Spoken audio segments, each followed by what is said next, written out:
یہ موقع دیا کہ ہم اس کے نبی کی بات کریں اور ایسی جگہ پہ بیٹھ کے بات کریں کہ ہمارے گھر عرش والوں کو ستاروں کی طرح چمکتے ہوئے نظر آئیں۔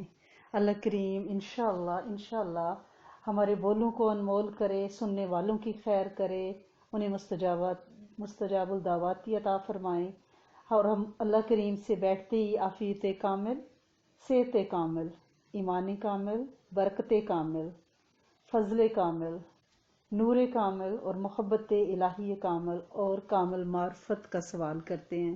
اللہ کریم ہماری یہ حاجات اپنی رحمت سے پوری فرمائیں، اور ہماری نسلوں کی بھی اور پوری امت کے جنوں انس کو بھی یہ سارے نور، ساری برکتیں انشاءاللہ عطا فرمائیں۔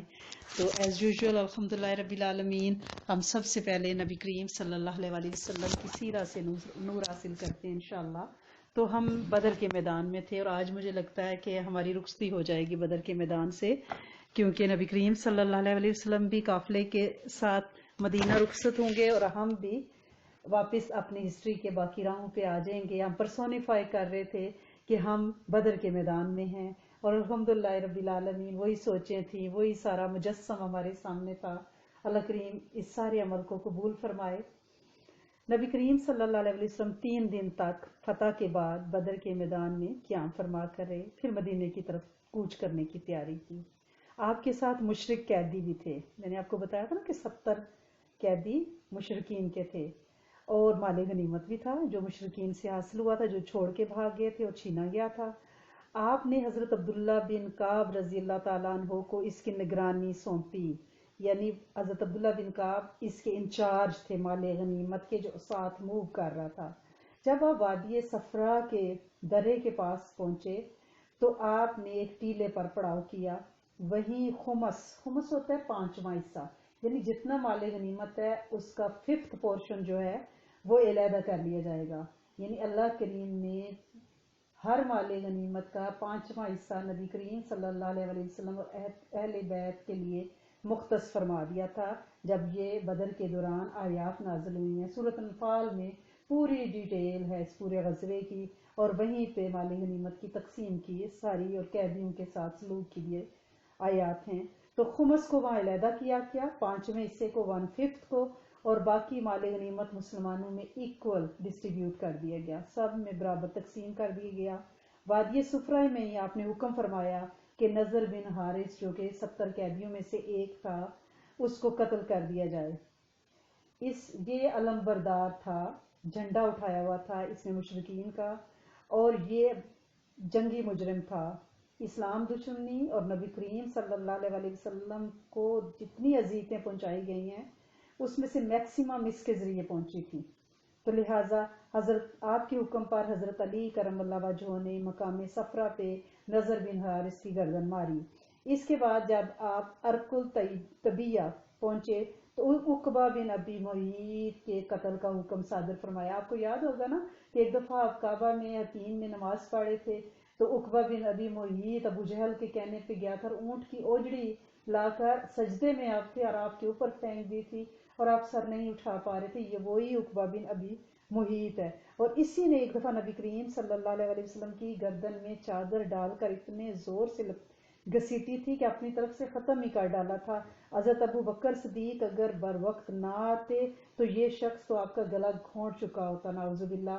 اور نبی کریم صلی اللہ علیہ وسلم نے جب اس کے قتل کا حکم دیا تو کہنے لگا، اے محمد صلی اللہ علیہ وسلم، بچوں کے لیے کون ہے؟ آپ نے فرمایا آگ۔ یہ سیاہ ستہ میں یہ ڈیٹیل ہے، اور سنن نسائی میں بھی ہے۔ آپ نے فرمایا آگ۔ اس کے بعد حضرت عاصم بن ثابت انصاری نے، اور ایک روایت میں یہ بھی ہے کہ حضرت علی کرم اللہ وجہہ نے ہی اس کی گردن ماری۔ جنگی نقطہ نظر سے یہ دونوں طاغوتوں کے سردار تھے جن کا قتل لازمی تھا، کیونکہ یہ صرف جنگی قیدی نہیں تھے بلکہ جدید، اگر ہم ماڈرن رول میں دیکھیں، جدید اصطلاح میں، تو یہ جنگی مجرم بھی تھے جن کی سزا صرف موت ہو سکتی ہے۔ اس کے بعد جب آپ مقام روحا پر پہنچے تو مسلمانوں کے مختلف سربراہ راستے میں آپ کو ویلکم کرنے آئے تھے کہ آپ جنگ جیت کے آ رہے ہیں، تو لہٰذا وہ مدینے سے نکل پڑے اور مبارکباد دینے کے لیے راستے میں آپ کے استقبال کے لیے کھڑے تھے۔ حضرت سلمہ بن سلامہ نے کہا، آپ لوگ ہمیں کاہے کی مبارک دے رہے ہیں؟ ہمارا ٹکراؤ تو خدا کی قسم گنجے سر کے بوڑھوں سے ہوا ہے جو اونٹ جیسے تھے. یعنی آپ تو مبارک دے رہے ہیں جیسے ہم بڑی فتح کر کے آئے ہیں. ہمیں تو لگتا تھا ہم کسی بوڑھے اونٹوں سے لڑ رہے ہیں. اس پر نبی کریم صلی اللہ علیہ وسلم مسکرائے اور آپ نے فرمایا بتیجے یہی لوگ سربراہان قوم تھے. یعنی یہ ابو جہل اور یہ سارے اتبا ولید یہ عتیبہ یہ سارے سربراہ تھے جو آپ جن کو آپ گنجے بوڑھے اونٹ کہہ رہے ہو. اس کے بعد اسید بن حضیر جو ہے وہ بھی حاضر ہوئے اور نے کہا یا رسول اللہ صلی اللہ علیہ وسلم اللہ کی حمد ہے کہ اس نے آپ کو کامیابی سے ہمکنار کیا, آپ کی آنکھوں کو ٹھنڈک بخشی. باخدا میں یہ سمجھتے ہوئے بدر سے پیچھے نہیں رہا تھا کہ آپ کا ٹکراؤ دشمن سے ہوگا. میں تو سمجھ رہا تھا کہ بس قافلے کا معاملہ ہے. اگر میں یہ سمجھتا کہ دشمن سے صادقہ پڑے گا تو میں پیچھے نہ رہتا. رسول اللہ صلی اللہ علیہ وسلم نے فرمایا تم سچ کہتے ہو. کیونکہ بہت سے لوگ پیچھے اس لیے رہے تھے, سارے لوگ شامل نہیں ہوئے تھے بدر میں, کیونکہ انہوں نے سوچا تھا کہ حضرت ابو سفیان کے قافلے کو روکنا ہے نا. یہ جنگ تو اچانک مسلط ہو گئی نا کہ ابو سفیان نے ایک کارندہ بھیج دیا دم اور وہاں جا کے اس نے شور کیا اور وہاں سے فوجیں نکل آئیں. اب ابو سفیان بچ کے چلا گیا لیکن اس نے کہا واپس جائیں, لیکن سب نے کہا نہیں جی ہمیں تو جانا ہے, جنگ لڑنی, ایک دفعہ اس ٹنٹے کو ختم ہی کرنا ہے. لیکن خود ختم ہو گئے, کنویں میں جا گرے. اس کے بعد آپ مدینہ منورہ میں یعنی اس منزل کی طرف جا رہے تھے. گرد و پیش کے سارے دشمنوں سارے قبیلوں پہ اسلام کی دھاک اللہ نے بٹھا دی تھی اور بہت سے لوگ راستے میں اسلام قبول کر رہے تھے. اسی موقع پہ عبداللہ بن ابی اور اس کے ساتھیوں نے بھی دکھاوے کے لیے اسلام قبول کیا, حالانکہ وہ منافق تھے, دل سے ایمان نہیں لائے تھے. آپ کی مدینہ تشریف آوری کے ایک دن بعد قیدی آئے, قیدی پیچھے تھے نا, ایک دن بعد, ایک دن کی مسافت کے بعد پہنچے. آپ نے انہیں صحابہ کرام پہ تقسیم فرما دیا اور ساتھ ہی تاکید کی کہ ان کے ساتھ حسن سلوک کیا جائے. اس وصیت کا رزلٹ یہ ہوا کہ صحابہ کرام خود تو کھجور کھاتے, قیدیوں کو روٹی پیش کرتے. اور یہ آپ ذہن میں رکھیے گا, یہ نہ سمجھے کہ خود تو میٹھی کھجوریں کھا رہے تھے اور قیدیوں کو روٹی دے رہے تھے. روٹی مدینہ میں اس وقت مہنگی تھی, کھجور بے حیثیت اور سستی تھی اور اس لیے ان کو روٹی پیش کی جاتی تھی. جب رسول اللہ صلی اللہ علیہ وسلم مدینہ پہنچ گئے تو آپ نے صحابہ کرام رضوان اللہ اجمعین سے قیدیوں کے بارے میں مشورہ کیا کہ اب قیدیوں کا کیا کریں, یہ 70 لوگ ہیں. حضرت ابو بکر صدیق نے عرض کیا یا رسول اللہ صلی اللہ علیہ وسلم یہ لوگ ہمارے چچیرے بھائی کنبے قبیلے کے لوگ ہیں, میری رائے ہے کہ آپ ان سے فدیہ لے لیں اور اس طرح جو کچھ ہم لیں گے وہ کفار کے خلاف یعنی ہماری قوت بھی بن جائے گا. یعنی اس وقت ہمیں پیسے کی ضرورت ہے اور ہو سکتا ہے اللہ انہیں ہدایت بھی دے دے اور یہ ہمارے دست و بازو بن جائیں. نبی کریم صلی اللہ علیہ وسلم نے فرمایا ابن خطاب آپ کی کیا رائے ہے؟ حضرت عمر سے پوچھا. انہوں نے فرمایا واللہ میری وہ رائے نہیں ہے جو ابو بکر رضی اللہ تعالیٰ عنہ کی ہے. میری رائے یہ ہے کہ آپ فلاں کو جو حضرت عمر کا قریبی تھا میرے حوالے کریں, میں اس کی گردن ماروں گا. عقیل بن ابی طالب کو حضرت علی کے حوالے کریں, وہ اس کی گردن ماریں, یعنی جو بھائی ہیں. فلاں کو جو حضرت حمزہ کے بھائی ہیں حضرت حمزہ کے حوالے کریں, وہ ان کی گردن ماریں, یہاں تک کہ اللہ کو معلوم ہو جائے ہمارے دلوں میں مشرکین کے لیے کوئی نرم گوشہ نہیں ہے. یہ حضرات مشرکین یعنی کہ قائدین تھے جن کا انہوں نے کہا کہ اپنے رشتہ داروں کو پیش کریں. یعنی یہ کس لیے یہ مثال ہے, اس لیے کہ ہم یہ نہ کہیں کہ نہیں ہم نے تو اس سے اب دوستی لگائی, اب کیا کریں, میرے میاں کے فرینڈ کی وائف ہے یا فلاں کا بیٹا ہے. نہیں, اگر اسلام کی دشمنی میں کوئی سگا رشتہ دار بھی ہے تو اس کے ساتھ کسی دوستی کی اسلام میں کوئی گنجائش نہیں. یہ مثالیں ہمارے سامنے ہیں. حضرت عمر کا بیان ہے کہ نبی کریم صلی اللہ علیہ وسلم نے حضرت ابو بکر صدیق کی بات پسند فرمائی اور میری بات پسند نہیں فرمائی. چنانچہ قیدیوں کو فدیہ لینا طے پایا اور جب اگلا دن ہوا تو صبح حضرت عمر فرماتے ہیں کہ میں نبی کریم صلی اللہ علیہ وسلم اور حضرت ابو بکر صدیق کی خدمت میں حاضر ہوا. دونوں صاحبان, دونوں شیخ حضرات یعنی حضرت ابو بکر صدیق اور نبی کریم صلی اللہ علیہ وسلم رو رہے تھے. تو حضرت ابو بکر فرماتے ہیں, حضرت عمر فرماتے ہیں میں نے کہا اللہ کے رسول مجھے بتائیں آپ اور آپ کے ساتھی کیوں رو رہے ہیں؟ اگر مجھے بھی رونے کی وجہ ملی تو روؤں گا, اگر نہ بھی مل سکی تو آپ لوگوں کے رونے کی وجہ سے روؤں گا. تو نبی کریم صلی اللہ علیہ وسلم نے فرمایا فدیہ قبول کرنے کی وجہ سے تمہارے اصحاب پر جو چیز پیش کی گئی ہے ہم اس وجہ سے رو رہے ہیں. اور آپ نے ایک قریبی درخت کی طرف اشارہ کر کے فرمایا مجھ پر ان کا عذاب اس درخت سے بھی زیادہ پیش کیا گیا ہے, دکھایا گیا ہے. یعنی قرآن کی وہ آیت آپ نے پڑھ کر سنائی جو نازل ہوئی تھی کہ کسی نبی کے لیے درست نہیں ہے کہ اس کے پاس قیدی ہوں یہاں تک کہ وہ زمین میں اچھی طرح خون ریزی کر لے۔ تم لوگ دنیا کا سامان چاہتے ہو، اللہ آخرت چاہتا ہے اور اللہ غالب اور حکمت والا ہے۔ اگر اللہ کی طرف سے نوشتہ سبقت نہ کر چکا ہوتا تو تم لوگوں نے جو کچھ کر لیا اس پر تمہیں سخت عذاب پکڑ لیتا۔ یعنی اللہ نے بھی حضرت عمر فاروق کی بات کو پسند فرمایا، اور پھر اللہ کا اس آیت میں جو حکم ہے کہ ٹھیک ہے فدیہ لے کے، اللہ کا یہ نوشتہ تقدیر تھا آلریڈی، ورنہ اللہ پاک یہ چاہتے ہیں کہ دشمنوں سے سرزمین کو خالی کیا جائے۔ اور اللہ کی طرف سے جو نوشتہ سبقت کر چکا تھا وہ کیا تھا، وہ آیت آپ کے سامنے ہے جس میں اللہ پاک نے فرمایا فَإِمَّا مَنًّا بَعْدُ وَإِمَّا فِدَاءً، یعنی مشرکین کو جنگ میں قید کرنے کے بعد یا تو احسان کرو یا فدیہ لے لو۔ یہ پہلے سے اللہ کے ہاں طے تھا، ورنہ بات حضرت عمر کی پسند فرمائی اللہ نے۔ چونکہ اس نوشتے میں قیدیوں کے فدیہ لینے کی اجازت تھی، اس لیے صحابہ کرام یعنی فدیہ لے رہے تھے، ان کو کوئی کسی قسم کی سرزنش، کوئی سزا، کچھ نہیں، بلکہ اچھا کھلایا جا رہا تھا، ان کے آرام کا خیال کیا جا رہا تھا ہر طرح سے۔ یعنی اور آج تک یہ فدیہ لے کے مجرم چھوڑنے کا اور یا سزائے موت کو سزائے عمر میں قید چینج کرنے کا، یہ ابھی تک یہ قانون موجود ہے۔ بہرحال حضرت ابو بکر کی اس رائے کے مطابق یہ معاملہ طے پایا، مشرکین سے فدیہ لیا گیا۔ فدیہ کتنا تھا؟ 4000، 3000 درہم، 1000 درہم تک، یعنی جیسی کسی کی اکنامک سچویشن تھی نا، مالی حالت، ویسا اس پہ فدیہ تھا۔ اور اگر کسی کے پاس کچھ بھی نہیں تھا مکہ میں اور وہ غریب سے قیدی تھے تو وہ پڑھنا لکھنا جانتے تھے، کیونکہ یہ چیز آپ یاد رکھیے گا کہ مدینہ والوں کو بہت کم ان میں لکھنا پڑھنے کا وہ رجحان تھا، لکھنا پڑھنا نہیں آتا تھا، تو مکہ والے جو تھے ان کو لکھنا پڑھنا آتا تھا، تو لہٰذا ان سے یہ شرط رکھی گئی کہ آپ جو ہے 10 مدینہ کے بچوں کو لکھنا پڑھنا سکھائیں گے۔ یعنی ایک قیدی کو 10 بچے دیے، جب وہ لکھنے پڑھنا سیکھ جائیں، فلوئنٹ ہو جائیں، اس وقت آپ جا سکتے ہو۔ تو مجھے لگتا ہے وہ تو دن رات پڑھاتے ہوں گے کہ جلدی پڑھیں، سیکھ جائیں اور ہم جائیں اپنے مکہ واپس۔ یعنی یہ بھی دیکھیں اسلام کا کتنا سنہری اصول ہے۔ نبی کریم صلی اللہ علیہ وسلم نے کئی قیدیوں پہ احسان بھی فرمایا اور انہیں فدیہ دیے بغیر چھوڑ دیا۔ ان میں مطلب بن حنطب، سیفی بن ابی رفافہ اور ابو عزہ حجمی ہیں، اور بہرحال ابو عزہ حجمی تو پھر بعد میں جنگ احد میں مارا جائے گا، تو اس کی ڈیٹیل ہم انشاءاللہ دوسری جنگ میں پڑھیں گے۔ آپ نے اپنے داماد ابو العاص کو، جو حضرت بی بی زینب کے شوہر تھے، اور حضرت بی بی زینب کو انہوں نے ہجرت نہیں کرنے دی تھی۔ آپ کو پتہ ہے نبی کریم صلی اللہ علیہ وسلم کی بڑی بیٹی ابھی تک مکہ میں ان کے پاس تھی، تو آپ نے ان پہ احسان کیا اور انہیں بلا فدیہ کے چھوڑ دیا اور کہا اس کے بدلے میں آپ حضرت بی بی زینب کی راہ نہ روکیے گا، میری بیٹی کو آپ مدینہ آنے دیں۔ اس کی وجہ یہ ہوئی تھی، اور جو یعنی یہ کیوں آپ نے ایسا کیا تھا کہ حضرت بی بی زینب نے حضرت ابو العاص کی اپنے شوہر کی رہائی کے لیے جو فدیہ بھیجا تھا اس میں ایک ہار بھی تھا جو حضرت بی بی خدیجہ نے اپنی بیٹی کو دیا تھا۔ جب وہ ان کی شادی ہوئی تو نبی کریم صلی اللہ علیہ وسلم نے وہ ہار انہیں دے دیا تھا۔ اب جب نبی کریم صلی اللہ علیہ وسلم نے یہ دیکھا کہ بیٹی نے ماں کی نشانی ہار اپنے شوہر کے فدیے کے لیے بھیج دی ہے تو آپ پر بڑی رقت طاری ہوگی، اور آپ نے صحابہ اکرام سے اجازت چاہی کہ ابو العاص کو چھوڑ دیں۔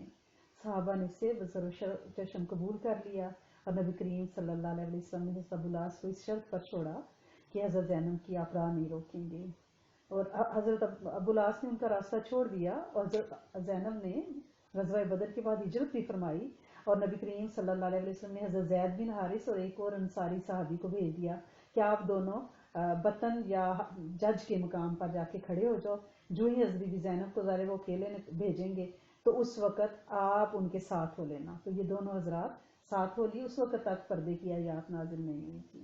یہ بار بار مجھے دہرانا پڑتا ہے کیونکہ بعد میں یہ کوسچن ذہن میں آتا ہے کہ وہ اکیلی 2 نامحرم مردوں کے ساتھ کیسے انہوں نے مدینہ تک کا سفر کیا، تو اس وقت تک پردے کی آیات نہیں تھی۔ اور حضرت زید جو ہیں وہ ویسے بھی آپ کے گھر میں ایک بزرگ آزاد کردہ غلام تھے، جو کہ نبی کریم صلی اللہ علیہ وسلم نے جن کو اپنا منہ بولا بیٹا بھی بنایا تھا، اور بعد میں جب اڈاپٹ کرنے کا جو قانون ہے، لے پالے یا گود لے کر بچہ پالنا، تو اس کا قانون اسلام نے منع کر دیا تھا کہ بچہ وہی ہے جو آپ کے بستر پہ جنم لے، تو لہٰذا اس کے بعد یہ آپ کے گھر میں ہی تھے، پردے کی آیات بھی نازل نہیں ہوئی تھی، اور یہ بچیاں ان کے ہاتھوں میں پلی تھیں، تو حضرت بی بی زینب کو اور ایک اور انصاری صحابی، بزرگ صحابی، ان کو لے کے مدینہ واپس آئے.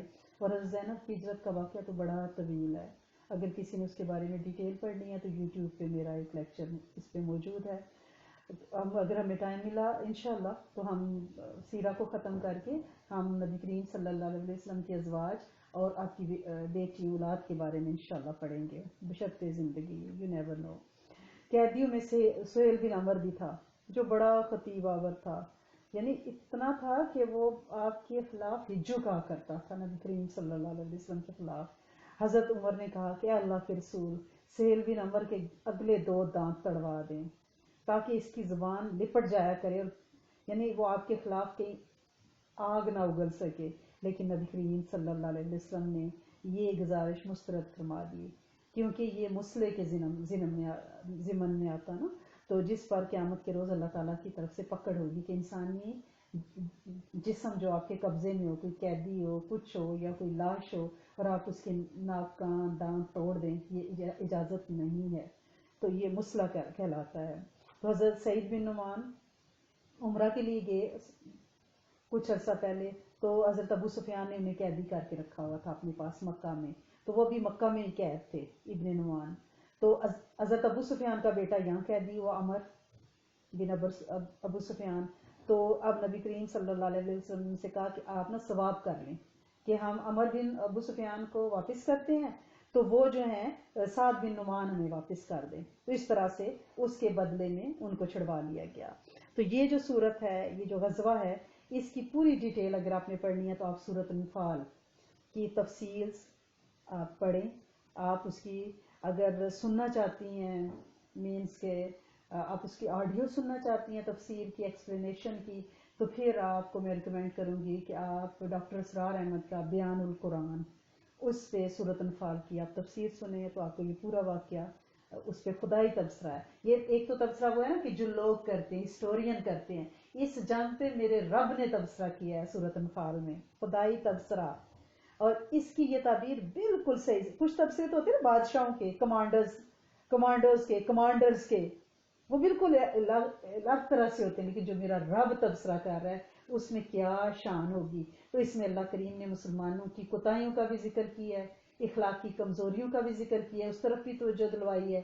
اس میں اللہ کریم نے غیبی مدد کو ڈیٹیل سے بیان فرمایا ہے، اور یہ بتانا مقصود تھا کہ مسلمان کہیں تکبر میں نہ آ جائیں کہ ہم جیتے، ہم نے ان بوڑھے گنجے اونٹوں کو مارا نہیں.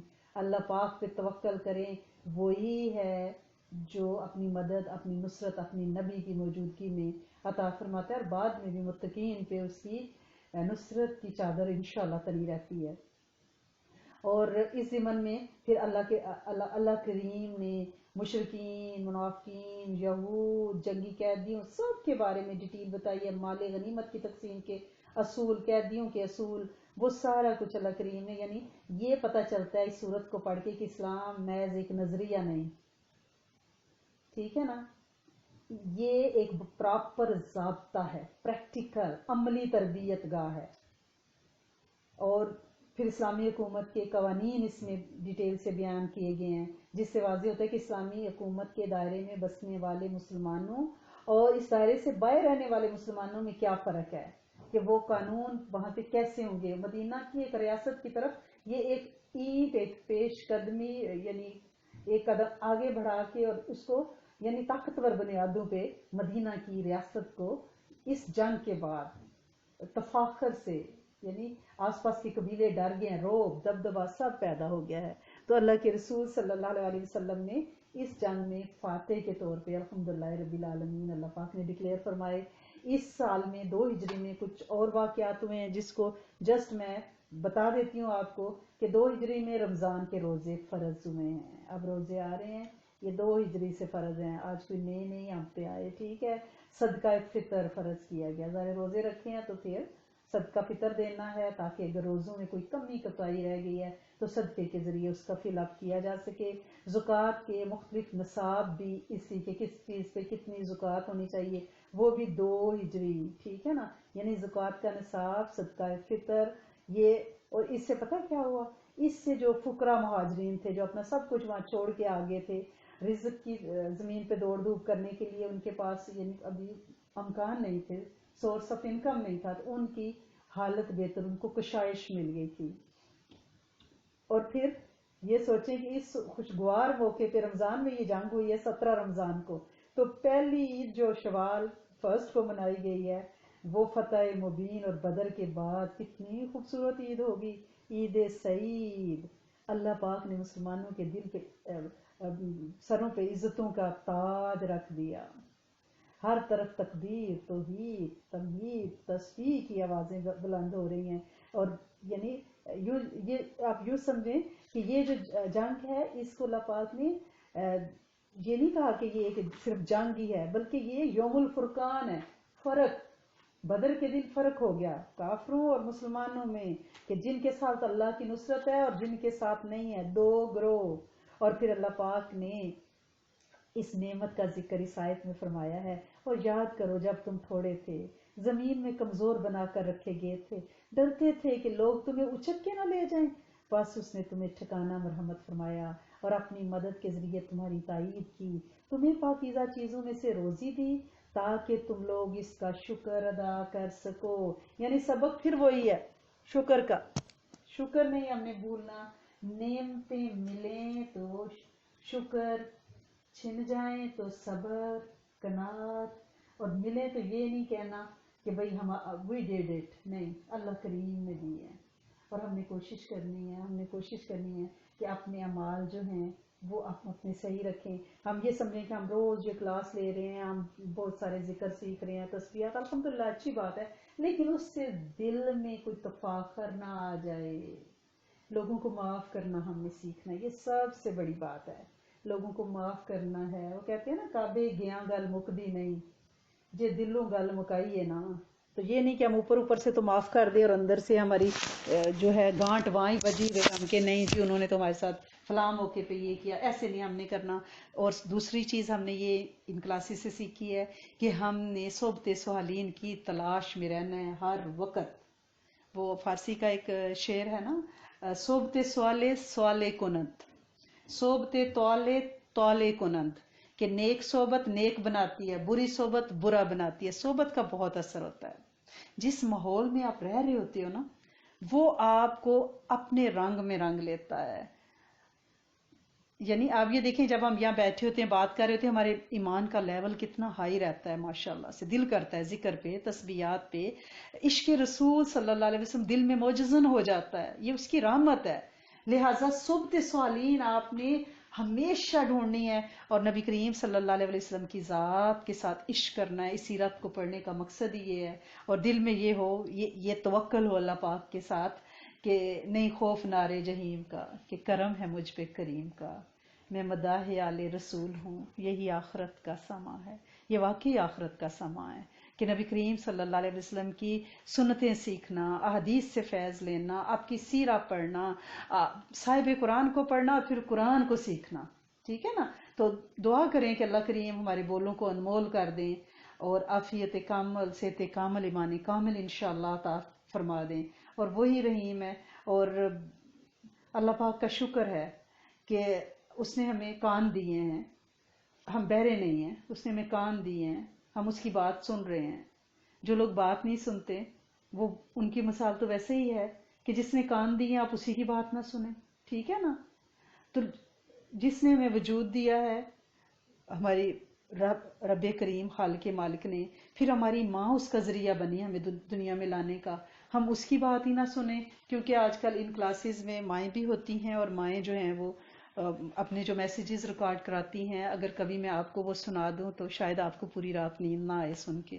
وہ کہتی ہیں آپ ہمیشہ ہی بچوں کا ساتھ دیتی ہیں، بہوؤں کا ساتھ دیتی ہیں، جو ہمارے ساتھ بیت رہی ہے کہ پہلے تو ہم نے اپنی ساسوں کی خدمت کی پوری زندگی، اپنے سسرال والوں کی، دیوروں جوٹھوں کی، بڑی بڑی فیملیاں ہم نے بھگتائیں اور ان کی خدمتیں کی، راتوں کو جاگ جاگ کے، دن کو دوڑ دوڑ کے، ہمارے بچے کس طرح سے رول رول کے پلے، اور اب جو ہے ہم بہووں کی آپ ہمیں کہتی ہیں خدمت کریں، ہماری خدمت کون کرے گا نا؟ ہم کہاں جائیں، ہم کہاں سٹینڈ کرتی ہیں؟ تو واقعی ان کی باتیں صحیح ہیں۔ اب میں اپنی بچیوں سے یہی کہوں گی کہ پلیز آپ جن جن ماؤں نے آپ کو وجود دیا ہے، ضروری نہیں کہ وہ آپ کی ماں جس نے آپ کو پیدا کیا ہے، جس شیر جوان کی آپ نکاح میں ہیں اس کی ماں اور اس کے باپ کی بھی آپ قدر کریں. اور پلیز مجھے اس طرح کی شکایتیں نہ ملیں، یہ بہت دل دکھاتی ہیں، کیونکہ مائیں کہہ رہی ہیں کہ ہمارے بٹوارے ہو رہے ہیں نا، ہمارا کوئی حال نہیں ہے. تو میرا ایک ماں پہ ایک شارٹ کلپ بھی ہے، اس کو اگر آپ کو اپنا ایمان تازہ کرنا ہے تو اس کو سن لیں، کیونکہ یہ بڑھاپا تو آنا ہے نا. وہ کہتے ہیں نا اپنے بالوں کی سفیدی پہ سہم جاتا ہوں، زندگی اب تیری رفتار سے ڈر لگتا ہے. تو بلکہ اب تو میں کہتی ہوں کہ اے وائرس تیری آمد سے سہم جاتا ہوں. اب زندگی، اب تو وائرس کی رفتار سے ڈر لگتا ہے کہ یہ جو کرونا ہے یہ کس طرح بھاگا بھاگا اور کتنی زندگیاں تہ خاک سو گئی ہیں. تو لہٰذا آپ کوشش کریں کہ پھر پچھتانے کا کوئی فائدہ نہیں. جب مائیں دنیا سے چلی جائیں گی اور پھر کہنا کہ بھائی ہماری امی تھیں تو وہ تو ہمارے لیے اتنی دعائیں مانگتی تھی، اس زمانے تک تو ہم پہ کوئی مشکل نہیں آتی تھی. وہ ہے نا کہ کوئی آفت مجھ پہ اترنے ہی نہیں دیتی، میری ماں کی دعاؤں نے آسمان تھام رکھا ہے. اور واقعی ماں کی دعاؤں نے آسمان کو تھاما ہوتا ہے. ہم جتنے ماڈرن ہو جائیں، ہم جتنے جدید دور میں چلے جائیں، ہم جتنے امیر و کبیر ہو جائیں، جتنے ہائیلی ایجوکیٹڈ اور کوالیفائڈ ہو جائیں دنیا کے اعتبار سے، لیکن آپ کو اندازہ ہی نہیں کہ اس کے پیچھے کون سی دعائیں ہیں، کون ہے جو راتوں کو آپ کے لیے رو رو کے اپنے جائے نماز کو گیلا کرتا ہے اور اللہ سے مانگتا ہے. اسی کو آپ رلا دیتے ہیں، اسی کی قدر نہیں کرتے. اور پھر مائیں جس طرح سے اپنی بے قدری بتا رہی ہیں، وہ ہم دیکھ رہے ہیں، آپ سب دیکھتے ہیں اپنے آس پاس کہ وہ ہے نا کہ میری انگلی تھام کے چلتے تھے، اب مجھے راستہ دکھاتے ہیں. مجھے کس طرح سے جینا ہے میرے بچے مجھے سکھاتے ہیں. ماؤں کو پلیز آپ ہرٹ نہیں کریں، آپ بالکل نہیں ہرٹ کریں، کیونکہ یہ مائیں ہیں جو ایک مائیں تھی جو رگ رگ سے واقف تھی، باقی تو سبھی دکھتی رگ سے واقف ہیں. تو لہٰذا آپ ماؤں کا خیال رکھیں، ان کے بٹوارے نہ کریں، ان کی قدردانی کریں. ان کے قدموں تلے جنت ہے. اب رمضان کی تیاری میں آپ جنت کھٹنے کے چکر میں بھاگی پھر رہی ہیں، لیکن اسی ممبر پہ نبی کریم صلی اللہ علیہ وسلم نے جو دوسرا قدم رکھا تھا اس پہ یہ تھا کہ لعنت ہے اس پہ جس نے ماں باپ دونوں یا ان میں سے کسی ایک کو بڑھاپے میں پایا اور ان کی قدر کر کے وہ جنت نہ پا سکا. تو آپ نے فرمایا آمین. رمضان کے ساتھ میرے رب نے اتنی ہی تاکید کے ساتھ ماں کی خدمت کا کہا ہے. تو یہ نہیں ہے کہ اب وہ چھوٹے تھے تو لڑتے تھے ماں میری ہے ماں میری ہے، بڑے ہوئے تو لڑتے ہیں ماں تیری ہے ماں تیری ہے. تو یہ نہ ہو، پلیز اپنے ماں باپ کی قدر کریں. جب یہ 6 فٹ نیچے اتر جاتے ہیں نا تو کبھی واپس نہیں آتے. پھر اس وقت چارپائی پکڑ گئے، اور اب تو خیر وائرس میں چارپائی بھی نہیں پکڑ سکیں گے، تو پھر روتے ہیں کہ نہ جائیں نہ جائیں، رک جائیں. جب وہ رکے ہوئے تھے تو ان کی زندگی اجیرن کر کے رکھی ہوئی تھی. کیسے کیسے مائیں میسج کرتی ہیں کہ دل بندے کا پھٹنے لگ جاتا ہے نا. اور پھر جب وہ چلی جاتی ہیں تو پھر وہ ہے نا کہ جدوں میں ڈگیا آپ پہ اٹھیا نہیں، تیرے مگروں میری یہ مائے اس دنیا دے تلکن ویڑے، جدوں میں ڈگیا آپ پہ اٹھیا بسم اللہ دی آواز نہ آئی، نہ کیڑی دا آٹا ڈلیا. پھر خود ہی اٹھنا ہے اور خود ہی گرنا ہے. تو لہٰذا پلیز اپنی ماؤں کی آپ قدر کریں. میری آپ سے ریکویسٹ ہے، وہ یہی میسج کرتی ہیں کہ بچوں کو سمجھائیں، آپ کی بات مانتے ہیں، آپ ہمیشہ بچوں کی سائڈ لیتی ہیں، ہماری بات نہیں کرتی ہیں. میں کوشش کرتی ہوں میں آپ کی بات کروں، لیکن میں کیا کروں کہ تربیت میں بھی تو کوئی ٹائم لگانا تھا نا. جو غلطیاں ہم سے ہوئی ہیں اللہ کریم ہمیں معاف فرما دے اور ہمارے بچوں کو عقل کے ناخن انشاءاللہ عطا فرمائے.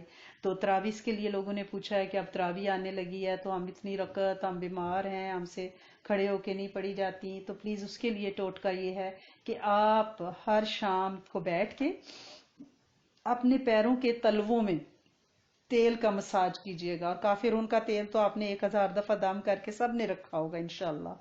تو آپ اس کا مساج کریں اپنے پاؤں کے تلووں پہ. اگر وہ تیل ابھی تک دم نہیں کیا تو پلیز رمضان میں اس کو کریں. نہ کر سکے تو اعتکاف میں اس کو کر لیں، وہاں تو فارغ ہوں گے نا. تو کوئی بھی تیل لے لیں، آلیو آئل ہو تو زیادہ اچھا ہے، کوکونٹ آئل کوئی بھی.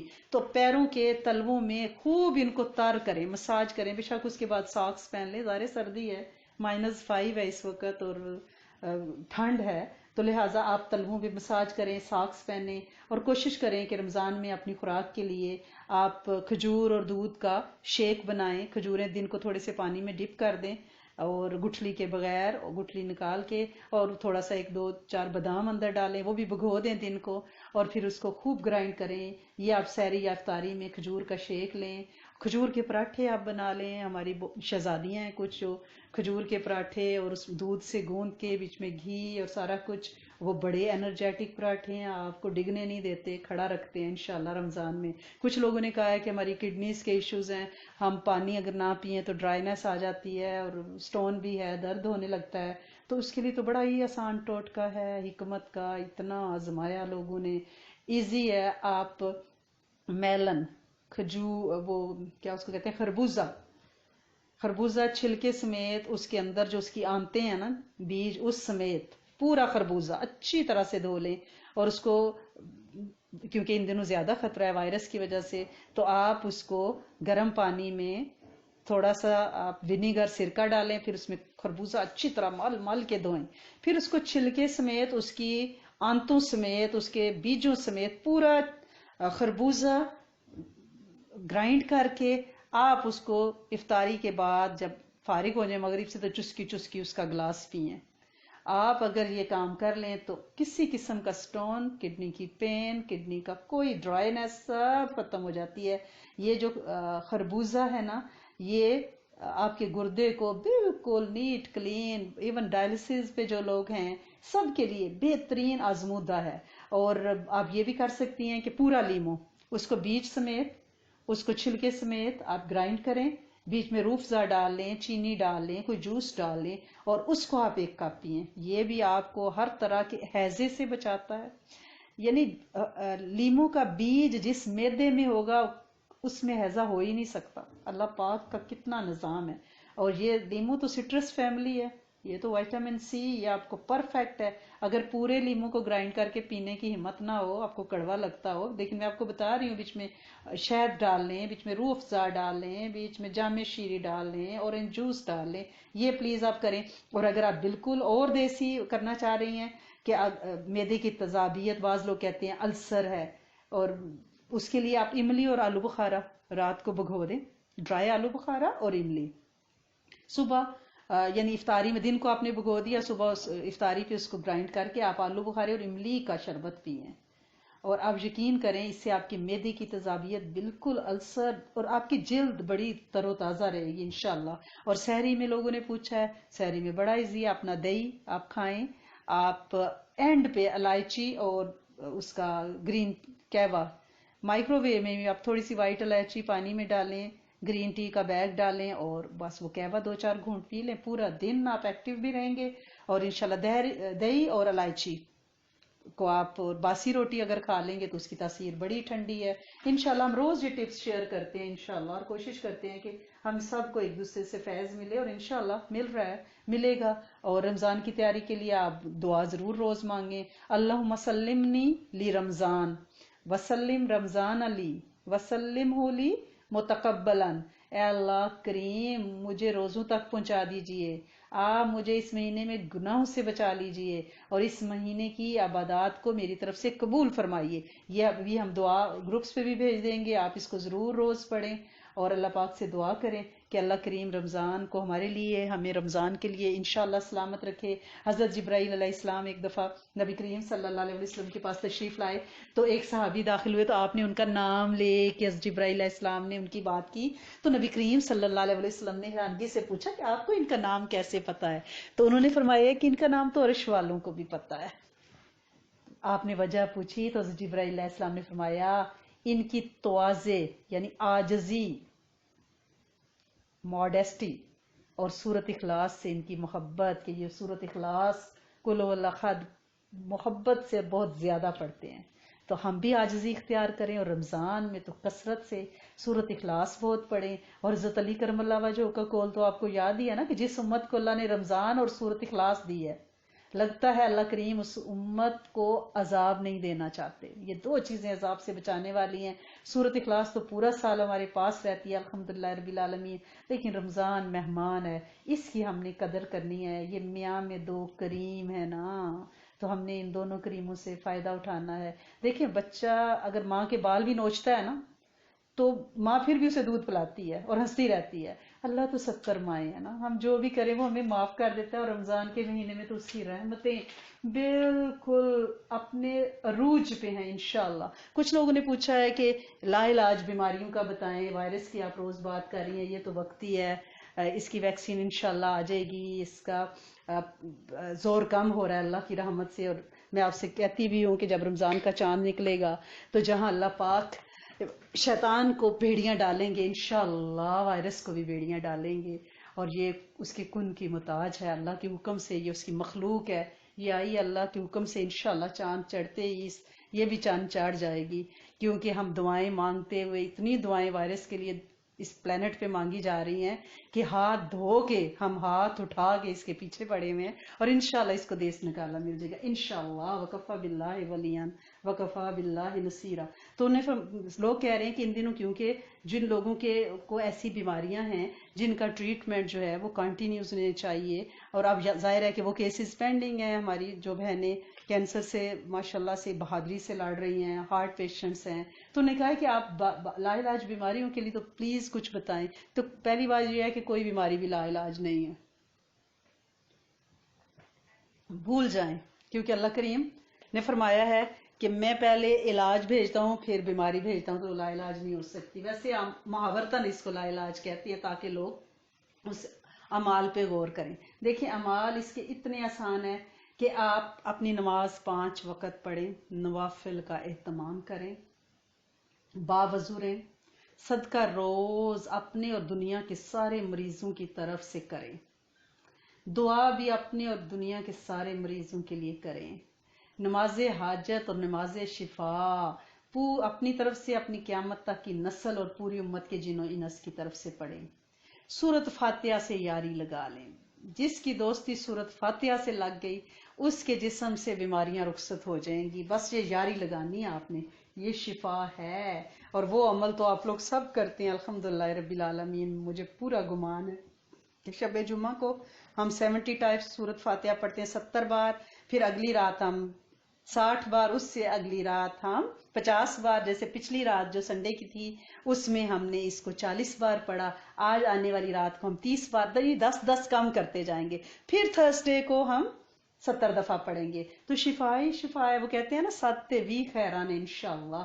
اس کے علاوہ شہد میں شفا ہے, آپ شہد کو تھوڑا بہت ضرور, اور صبح میں نے آپ کو نبی کریم صلی اللہ علیہ وسلم کی غذاؤں میں بتایا تھا کہ آپ صبح میں پانی میں شہد ڈال کے لیا کرتے تھے. آب زمزم آپ اپنے پانی میں ملا کے رکھیں, استعمال کریں, ہر وقت باوضو رہیں. نہار مونگ کلونجی 7 دانے ضرور کھائیں, وہ جو بلیک سیڈز ہے نا کلونجی, اس پہ اگر آپ نے دیکھنا ہے تو شارٹ کلپ ہے میرا یوٹیوب پہ. پھر حامیم لا ینصرون, چلتے پھرتے پڑھیں کہ اللہ کریم اس لا علاج بیماری کی مدد نہ کریں, اس کینسر کی, اس ہارٹ کی, اس کڈنیز کی بیماری کی مدد آپ نہ فرمائیں. حامیم لا ینصرون. اور ایک بہت ہی زبردست عمل ہے جسے ہمارے بہت سے دوستوں نے کیا, اور ماشاءاللہ ماشاءاللہ تیر بہدف نسخہ ہے, مجرب ہے. وہ یہ ہے کہ آپ ہر بیماری میں شفا پانے کے لیے فجر کی نماز کے بعد 25 دفعہ سورت نصر پڑھے, اذا جاء نصر اللہ, 25 بار, ہر دفعہ بسم اللہ الرحمن الرحیم کے ساتھ پڑھے. 21 بار فجر میں آپ 21 بار پڑھیں گی, زور میں آپ 22 بار, عصر میں 23 بار, عصر کے بعد, مغرب کے بعد 24 بار, اور عشاء کے بعد 25 بار. یعنی ایک ایک آپ انکریز کرتی جائیں گی. اس میں آپ نے تعداد کا خیال رکھنا ہے, ہر دفعہ بسم اللہ الرحمن الرحیم کے ساتھ پڑھنی ہے. ایزی عمل ہے, 21 22 23 24 25, عشاء تک 25 مرتبہ ہو جائے گی. اور یہ لا علاج, کیونکہ اس میں جب اللہ کی مدد آ پہنچی, اور پھر اس میں استغفار ہے, واستغفروا, اور ہر اس آیت میں جس میں استغفار ہے انشاءاللہ اس میں راہیں کھلتی ہیں, اور بیماریوں سے تو انشاءاللہ نجات ملتی ہے.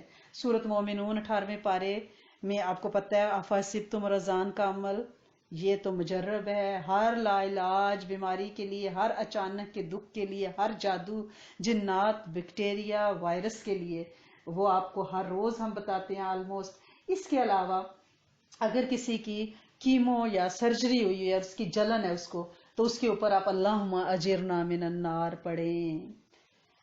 قلنا یا نار کونی بردم و سلاما علی ابراہیم, حضرت ابراہیم علیہ السلام کی دعا پڑھیں.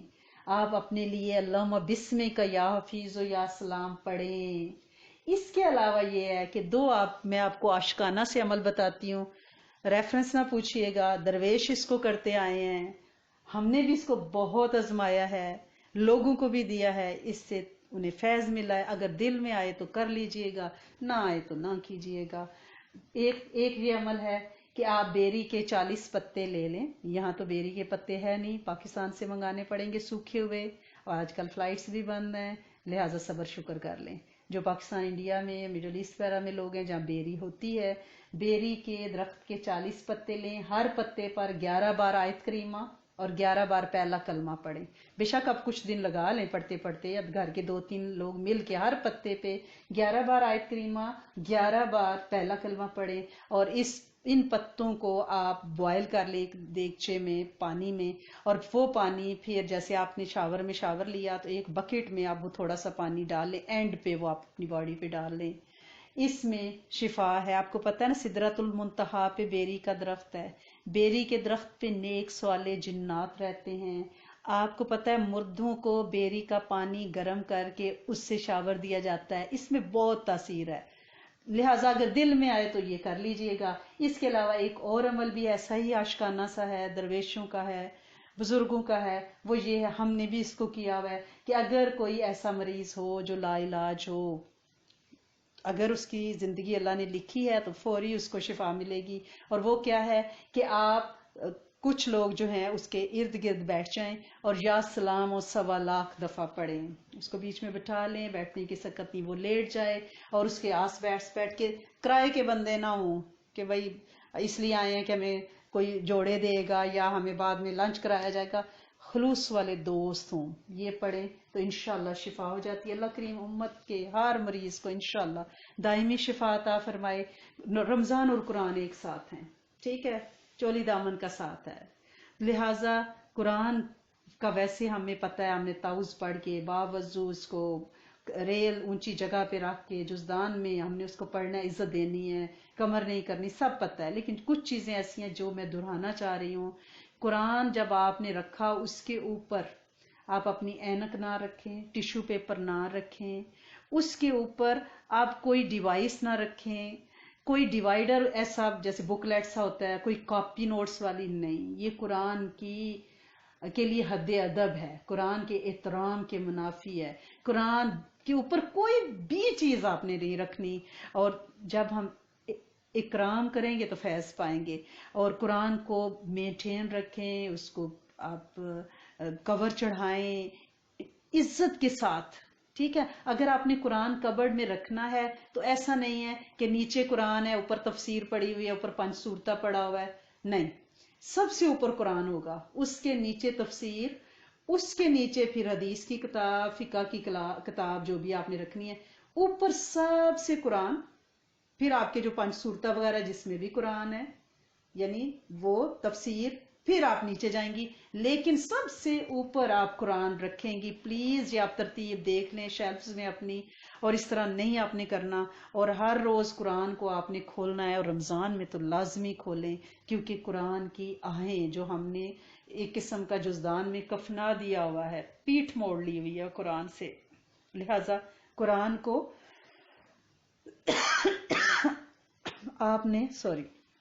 قرآن کو آپ نے روز کھولنا ہے۔ ایک بزرگ کا واقعہ ہے کہ وہ فرماتے ہیں کہ کسی نے گھر بنایا اور انہوں نے کہا کہ آپ آئیں، ہمارے گھر میں بڑے مسائل ہیں تو پلیز دعا فرما جائیں، ٹھیک ہے۔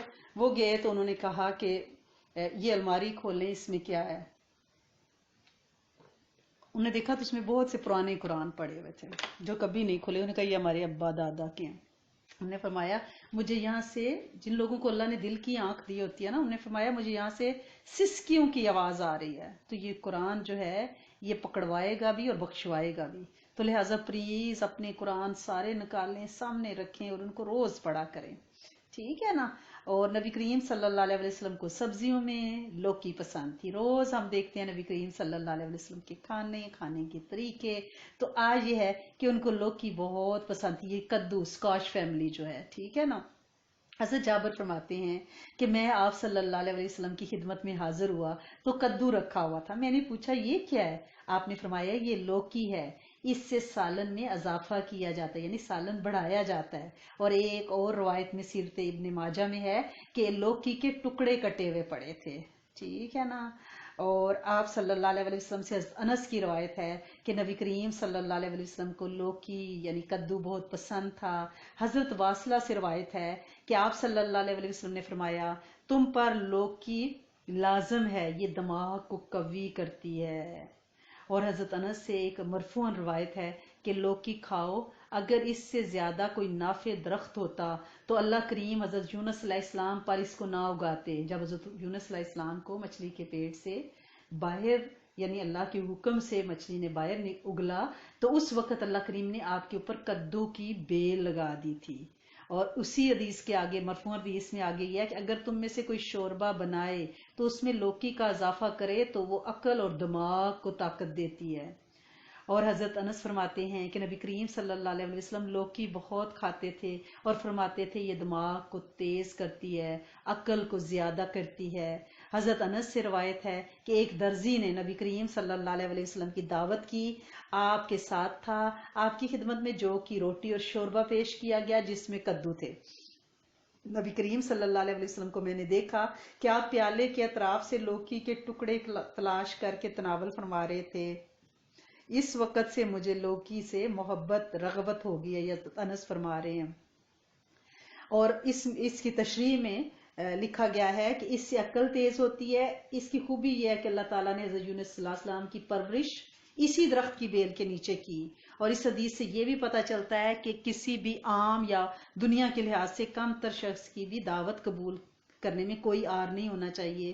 اور اس سے آپ کی لوکی سے محبت بھی نظر آتی ہے، یہ نظر کو تیز کرتی ہے، دماغ کو تیز کرتی ہے اور دل کو نرم کرتی ہے۔ آپ صلی اللہ علیہ وسلم نے بی بی عائشہ صدیقہ سے فرمایا جب تم شوربہ پکاؤ تو اس میں لوکی زیادہ ڈالو، یہ غمگین دل کو طاقت پہنچاتی ہے۔ یہ آج کل جو ہم ڈپریشن کا رونا رو رہے ہیں ہر طرف، اور اسپیشلی اس سیلف آئسولیشن پیریڈ میں، تو لوکی کا پلیز استعمال کریں۔ اس کو آپ چنے کی دال میں پکا سکتی ہیں، گوشت میں پکا سکتی ہیں، سادہ پکا سکتی ہیں، بہت سارے طریقے ہیں۔ آپ میٹھا بھی امیاں ہماری کدو کا بنایا کرتی تھی، حلوہ بھی، تو آپ پلیز اپنے استعمال میں لوکی کو، لیکن یہ نہیں کہ یہ نظر کو تیز کر رہی، ڈپریشن کو دور کر رہی ہے، پھر اجر سے محروم رہ جائیں گے نا۔ نبی کریم صلی اللہ علیہ وسلم کی محبت میں آپ نے اس کو انشاءاللہ استعمال کرنا ہے۔ اور ہم کیا کریں گے؟ آج ہم نے کیا سیکھا ہے کہ ہم نے قرآن پاک کے اوپر کوئی فالتو کی چیز نہیں رکھنی، کوئی ٹیشو پیپر تک کچھ پین کچھ نہیں رکھنا، اور جب ہم نے شیلف میں رکھنا ہے تو قرآن کو سب سے اوپر رکھنا ہے، پھر تفسیر اور پھر 5 سورتیں اور پھر فقہ حدیث اس طرح کی کتابیں۔ پھر ہم نے یہ سیکھا کہ ہم نے لا علاج بیماریوں سے بچنے کے لیے باقی اعمال کے ساتھ سورت نصر کا ہم نے عمل کرنا ہے۔ فجر کے بعد 21 بار اور ایک ایک ہم بڑھاتے جائیں گے، عشاء کے بعد ہم انشاءاللہ اس کو 25 بار کریں گے۔ اور یہ ہر طرح کی بیماریوں کو، جو صحت مند بھی ہیں الحمدللہ رب العالمین، ان کو چاہیے کہ وہ بھی یہ کریں تاکہ آنے والی کسی بھی موذی مرض سے انشاءاللہ بچ سکیں۔ رمضان کے لیے ہم نے کچھ چیزیں سیکھی کہ ہم پورا خربوزہ گرائنڈ کر کے گردے کے سارے مسائل کے لیے ہم کھا سکتے ہیں، پورا لیمو گرائنڈ کر کے اس کو کسی طرح بھی میٹھا کر کے ہم اس کا لیکوڈ پی سکتے ہیں۔ فل پینا ہے، یہ نہیں اس کو چھاننا نہیں ہے، یہ ذہن میں رکھیے گا۔ وہ جیسا بھی تھک سا ہے نا لئی سی، وہ ویسے ہی پینی ہے ملک شیک کی طرح۔ اور املی اور آلو بخارے ڈرائی کو ہم رات کو بھگو دیں گے اور اس کا بھی ہم شربت بنا کے پئیں گے تاکہ ہمیں نیند اچھی آئے، ہمارے معدے کی تذابیت، السر اور ہماری جلد جو ہے وہ خوبصورت ہو، تاکہ ہم عید تک تیار ہو جائیں، کیونکہ عید تک تو وائرس چلا جائے گا۔ پھر کئی لوگوں کے میسیجز آ رہے ہیں کہ باجی ہم نے 5 سوٹ بنائے ہیں، کیا ہم بچ جائیں گے پہننے؟ انشاءاللہ آپ ضرور بچیں گے اور آپ ان سوٹوں کو بالکل پہنیں گی، لیکن عبادت زیادہ کریں، لمبے سجدے کریں تاکہ آپ کے چہروں کو بہت زیادہ اللہ کی رحمت سے نور مل سکے۔ پھر ہم نے یہ بھی پڑھا کہ ہمیں اپنی ماؤں کی قدر کرنی ہے۔ پھر ہم نے سیرہ میں یہ سیکھا کہ نبی کریم صلی اللہ علیہ وسلم فتح کے بعد بھی ان میں عاجزی تھی، ان میں شکر تھا۔ صحابہ کرام نے بھی اگر ہمیں تھوڑی سی کامیابی مل جاتی ہے تو ہم تو اچھل اچھل کے ڈھول باجے تاشے کچھ نہیں ہم نے دیکھا، اتنی بڑی فتح کے بعد عاجزی کے ساتھ مدینہ میں داخل ہوئے، اور پھر قیدیوں کو فدیے کے ساتھ، اور جس کے پاس کچھ نہیں ہے وہ اسٹوڈنٹس کو پڑھائے اور وہ چلا جائے جب وہ پڑھنا لکھنا سیکھ جائے. اور صحابہ کی قربانیاں کیا ہیں کہ خود تو وہ کم تر چیزیں کھا رہے ہیں اور ان کو روٹی پیش کر رہے ہیں. تو یہ جذبہ ہم پہ آئے اور ہمیں اللہ پاک قدردانی عطا فرمائیں اپنے پیرنٹس کی اور اپنے میاؤں کے پیرنٹس کی انشاءاللہ, اور ہم سے راضی ہو جائیں, ہم پہ فضل و کرم فرمائیں اور پوری امت کے جنوں انس کو اس ناگہانی آفت سے انشاءاللہ نجات عطا فرمائیں. آپ سب سے راضی ہو جائیں اور آپ کو قبول کر لیں, آپ کے بیٹھنے کو قبول فرما لیں, اور جو اس کا وعدہ ہے کہ ذکر کے حلقوں میں فرشتے ان کو تلاش کرتے پہنچتے ہیں, ایک دوسرے کو آوازیں دیتے ہیں. اللہ کرے جس چھت کے نیچے آپ بیٹھی ہوئی ہیں اس چھت کے نیچے انشاءاللہ فرشتوں کی جماعتوں کا نزول ہو اور وہ آپ کے گھر کی برکتیں, رحمتیں اور فضل کے بڑھانے کا باعث ہوں, اور وہاں کی مشکلات کو آپ سے دور کرانے کا باعث ہوں, اور عرشوں تک آپ کے دکھ اللہ تک پہنچائیں, اور اللہ کریم اوپر سے مرہم نازل فرمائیں. اس کے کن کی محتاجی ہے اور انشاءاللہ وہ ایسا فرما دیں گے. ہمارا یقین اعظم ہی اس میں اعظم ہے, اور ہمیں پورا یقین ہے کہ ہمارے رب سے زیادہ نہ کسی کے پاس طاقت, نہ جرت, نہ کسی کی اتنی قوت کہ وہ ہمیں نقصان پہنچا سکے جب تک کہ میرا رب کریم نہ چاہے. تو یہ وائرس بھی میرے کریم رب کی بھیجی ہوئی ایک مخلوق ہے, لیکن اللہ پاک اس سے چاہ کیا رہے ہیں, اس سے چاہ یہ رہے ہیں کہ بھائی کرونا کیا ہے کہ کرونا, وہ کہہ رہے ہیں کہ کرونا کیا کرونا, وہ کہہ رہے ہیں اللہ پاک نے یوں سمجھے کرونا کو ڈنڈا دے کر بھیجا ہاتھ میں, اور وہ کہہ رہا ہے صدقہ کرو نا, ذکر کرو نا, نیکیاں کرو نا, حرمت کرو نا, ٹھیک ہے نا, اگر خلاف ورزی کی تو ڈنڈا. تو کل ہم نے بے اولاد جوڑوں کے لیے اعمال بتائے تھے, تو ایک بچی کا فون آیا, وائس میسج, انہوں نے کہا باجی کوئی چھوٹی سی چیز بتا دیں, لمبی لمبی چیزیں نہیں ہوتی. تو میں سارے اعمال چندہ اس لیے بتاتی ہوں کہ جو ان میں سے جو آپ کر سکتے ہیں وہ کریں. تو چھوٹی سی چھوٹی چیز یہ ہے کہ آپ چلتے پھرتے یا تواب و یا خالق کو پڑھیں, اللہ میری توبہ تو تخلیق کرنے والا ہے, تخلیق کر دے. یہ دو نام ہے اللہ کے, یا تواب و یا خالق کو.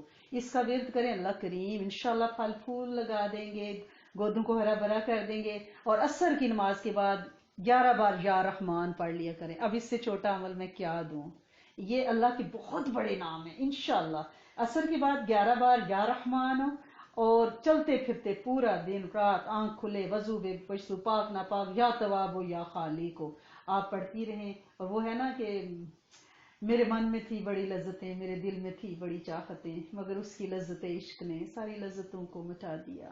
تو اس کے ساتھ عشق کرنا ہے, اپنے مرحومین کو نہیں بھولنا جو ہمارے چلے گئے ہیں بڑے. ان کے لیے پلیز 70,000 کلمے کا نصاب پڑھیں, اور صبر کو صبر کے ساتھ کریں, ٹھیک ہے نا, صبر کو صبر کے ساتھ کرنا ہے. اور کسی بچی کا میسج آیا دوسرے دیش سے, 2-3 بچیوں کے, انہوں نے کہا کہ زوم پہ ہم نے آپ کا دیدار کر لیا ہے, بڑا شوق تھا ہمیں, وہاں آنے کا شوق اپنے رشتہ داروں سے ملنے کا نہیں تھا, آپ کو دیکھنے کا تھا. تو چلیں پھر زوم کا بھلا ہو کہ آپ نے دیکھ لیا اور آپ کو مایوسی ہوئی, تو اب میں کیا کر سکتی ہوں, بس یہی کچھ ہے جو کچھ ہے.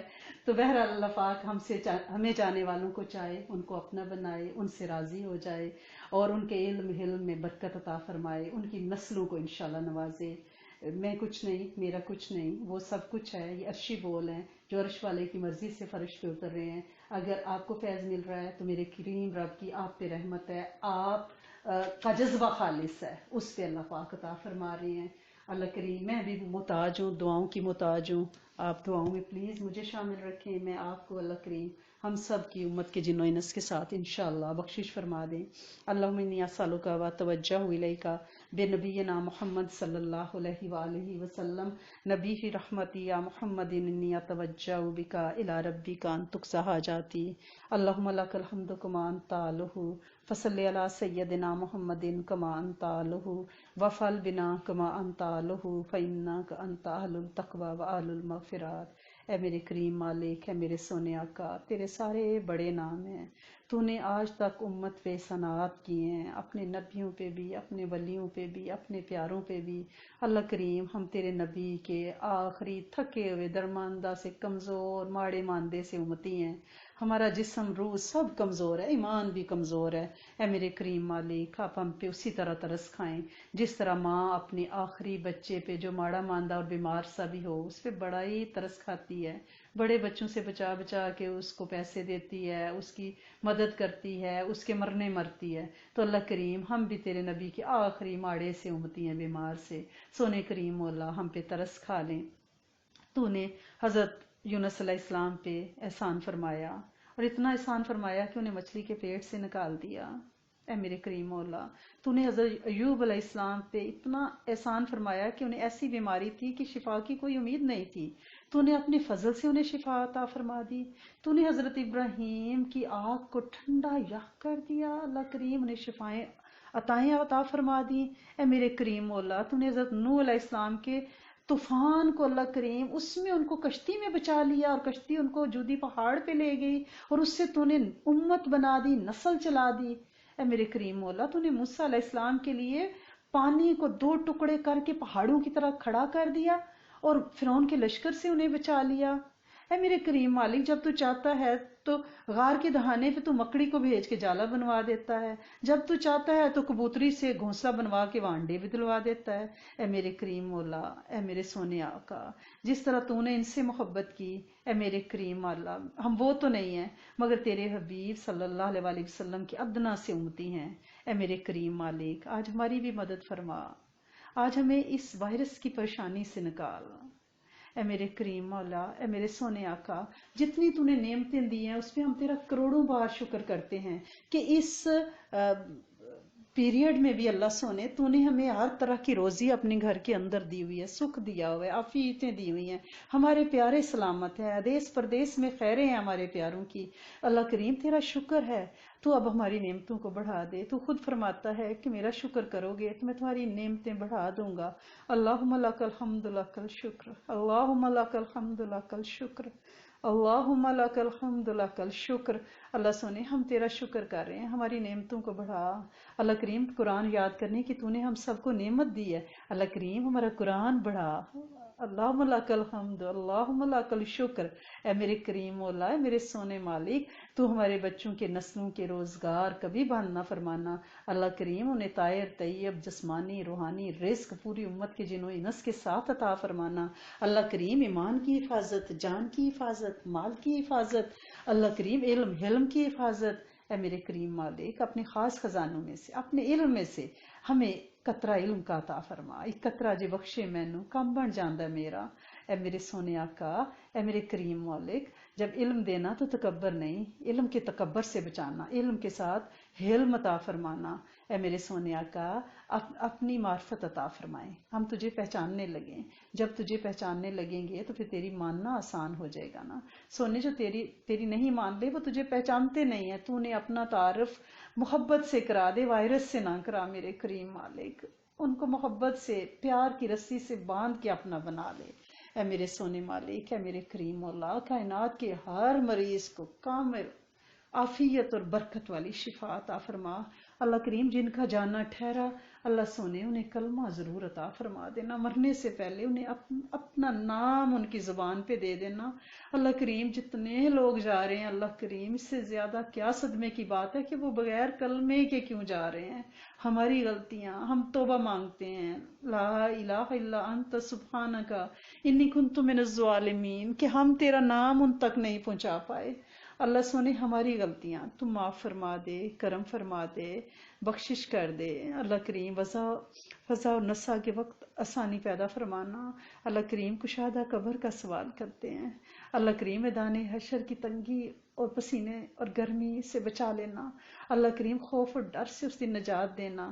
اللہ کریم جنت عدن، جنت ماوا، اللہ کریم جنت الفردوس، اللہ کریم ہمارا مقام، ہم سب کا مقام، اللہ کریم پوری امت کے جن و انس اور ہماری نسلوں کا مقام، ہمارے آباء کا مقام اسے بنانا، اور اپنے دیدار کی نعمت صبح و شام ہر وقت عطا فرمانا۔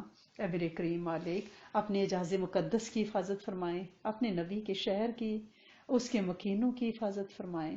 اللہ کریم شہداء کی نسلوں کی حفاظت فرمائیں۔ بدر والوں کو ہم اتنے دن سے پڑھیں، اللہ کریم بدر والوں کی نسلوں کی خیر ہو جائے۔ اے میرے کریم مالک، اے میرے سونے مالک، صحت میں برکت دیں۔ اللہ کریم روحانی دنیا میں برکت عطا فرمائیں، اے میرے کریم مالک، اے میرے سونے مالک، وقت اور ایمان میں برکت عطا فرمائیں، مال و اولاد میں برکت عطا فرمائیں، سدا ہمارے ہاتھوں کو اوپر والا ہاتھ رکھیں۔ اللہ کریم نیچے